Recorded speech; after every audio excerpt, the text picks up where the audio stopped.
आज जो है हमारे पास सेकंड लॉ है gas law, Charles law. Charles law जो है वो इसकी स्टेटमेंट है कि जब आपके पास एक फिक्स्ड अमाउंट ऑफ गैस होता है, फिक्स्ड अमाउंट ऑफ गैस मतलब ये है कि अगर आपके पास 1 kg गैस है, ठीक है, हाइड्रोजन का, तो वो फिक्स्ड रहे, उसको आप 1.2, 1.3 या 2 kg इस तरह से नहीं लेंगे। अगर यही 1 kg गैस है आपके पास, ठीक है, और इसी पर प्रेशर जो है वो कांस्टेंट रहेगी, प्रेशर चेंज ना हो रहा है, अमाउंट ऑफ गैस भी नहीं चेंज हो रहा और दूसरे क्या चीज नहीं चेंज हो रही, प्रेशर भी नहीं चेंज हो रहा।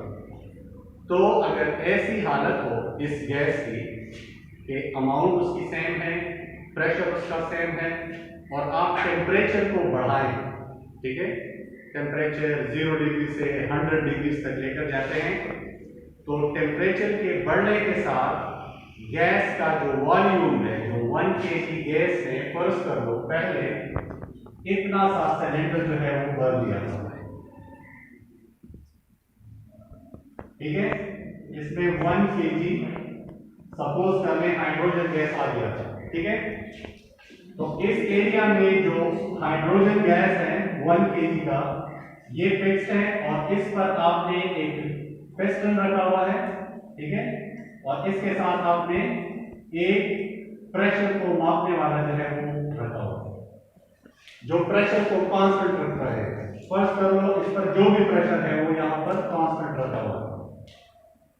तो इस कंटेनर को जब आप गर्म करना शुरू करते हैं, जब ये फ्लेम के साथ गर्म होना शुरू हो जाएगा, तो इसकी जो मॉलिक्यूल्स हैं गैस के, उसकी किनेटिक एनर्जी ज्यादा हो जाएगी और इसका प्रेशर जो है वो क्या हो जाएगा, प्रेशर इसका बढ़ जाएगा, ये लिड जो है ये ऊपर उठ जाएगा। तो इसलिए इसकी स्टेटमेंट है कि चार्ल्स लॉ कहते हैं कि the volume of a fixed amount of gas varies directly with absolute temperature. Absolute temperature वो टेम्परेचर जो कि एब्सोल्यूट हो, जो हर जगह वैसे ही हो, ठीक है, उसे केल्विन टेम्परेचर कहते हैं। एक कांस्टेंट प्रेशर, अगर प्रेशर भी कांस्टेंट है, अमाउंट ऑफ गैस भी नहीं चेंज हो रहा, तो उसने गर्म करने के बाद अपना वॉल्यूम जो है पहले इतना था, अब जो है वो कितना स्पेस जो है वो ऑक्यूपाई करेगा, ये इसकी प्रोपोर्शनलिटी है। मैथमेटिकली इसके लिए जो है ये है V directly proportional to temperature और V equals to constant multiplied by temperature. इस कांस्टेंट को खत्म करने के लिए हम ऐसे लिख सकते हैं V equals to constant multiply by temperature. फिर हम वॉल्यूम बाय टेम्परेचर, ये हमारे पास हमेशा कांस्टेंट आएगा, यानी वॉल्यूम जितना हम टेम्परेचर बढ़ाएंगे वॉल्यूम उतना बढ़ेगा, जितना टेम्परेचर घटाएंगे वॉल्यूम घटेगा। इसकी एक एग्जांपल है बिफोर ये टेबल देखने से।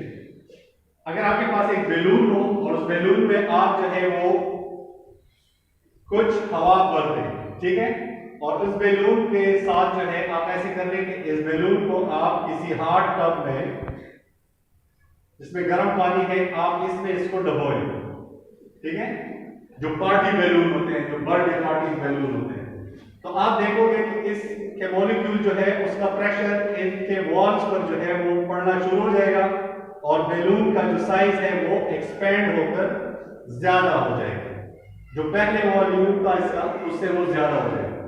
इसके बाद आप क्या करें, इसको इससे निकालें और इसको आइस क्यूब के ऊपर जो है वो रखें, एक आइस क्यूब रखें और इस आइस क्यूब के ऊपर जो है आप इसको रखें या इसको फ्रीजर में रख दें इस बैलून को। तो आप इसके बाद जो है 1 घंटे के बाद जो है आप इसका वॉल्यूम देखेंगे कि इसमें इतना डिफरेंस आ गया होगा, टेम्परेचर बढ़ा तो वॉल्यूम जो है वो बढ़ गया, उतनी ही गैस है, आपने मजीद गैस नहीं डाली, एयर उतना ही मौजूद था जितना आपने उसमें ऐड किया हुआ। लेकिन उसके बाद क्या हुआ, जब आपने इसको ठंडा करना शुरू कर दिया, कोल्ड हुआ ये, तो मॉलिक्यूल्स की जो किनेटिक एनर्जी थी वो इस तरह से कम होकर एक ही जगह पर आई और फिर इसने कम एरिया जो है वो ऑक्यूपाई किया। आया समझ में? अब जो है इसके पास जो है आपके पास एक्सपेरिमेंट है, देखें ये उनकी डेटा है, वॉल्यूम जो है 1 है, 1 डेसीमीटर क्यूबिक है, टेम्परेचर कितना है 273 पे। ये इसको जो है हमने क्या किया है एब्सोल्यूट टेम्परेचर में कन्वर्ट किया हुआ है। ये सेंटीग्रेड टेम्परेचर में था 0, 100, 200, 300, लेकिन ये इतना रिलायबल टेम्परेचर नहीं है, मतलब कि ये हर जगह एक जैसे नहीं होगा। एब्सोल्यूट टेम्परेचर जो है वो केल्विन है। केल्विन को आप कैसे लेते हैं कि जो सेंटीग्रेड टेम्परेचर है इसके साथ आप 273 जो है वो ऐड कर लेते हैं। तो अगर ये 0 है जैसे इस केस में है, तो अगर 273 आप इसके साथ ऐड कर देंगे तो इसका मतलब है कि 273 डिग्रीज पर जो वॉल्यूम है गैस का वो 1 है। अगर आप इसका V/T जो है वो निकालते हैं, कांस्टेंट निकालते हैं, तो वो आपके पास आता है 0.0037 फर्स्ट का, और फिर ये 2, 3 और लास्ट में 4 का देखें कि इसका जो वॉल्यूम है वो 2.10 है और इसका टेम्परेचर कितना बढ़ा गया है 573 डिग्री तक जो है बढ़ाया गया है। इसका मतलब है कि 300 डिग्री तक जो है सेंटीग्रेड पर टेम्परेचर बढ़ाया गया है। इसके साथ आपने 273 को ऐड किया, वो एक एब्सोल्यूट टेम्परेचर आया, और उस पर भी देखें V/T हर एक केस में जो है वो क्या है सेम आ रहा है। इट मींस के जो टेम्परेचर है उसका असर जो है वो डायरेक्टली पड़ता है किस पर, वॉल्यूम ऑफ गैस पर। अगर वॉल्यूम ऑफ गैस ऊपर जा रहा है तो इसका मतलब है कि टेम्परेचर नीचे आ रहा है। अगर वॉल्यूम ऑफ गैस नीचे आ रहा है तो इसका मतलब है कि जो टेम्परेचर वॉल्यूम ऑफ गैस अगर नीचे जा रहा है तो इसका मतलब है कि टेम्परेचर जो है वो नीचे जा रहा है।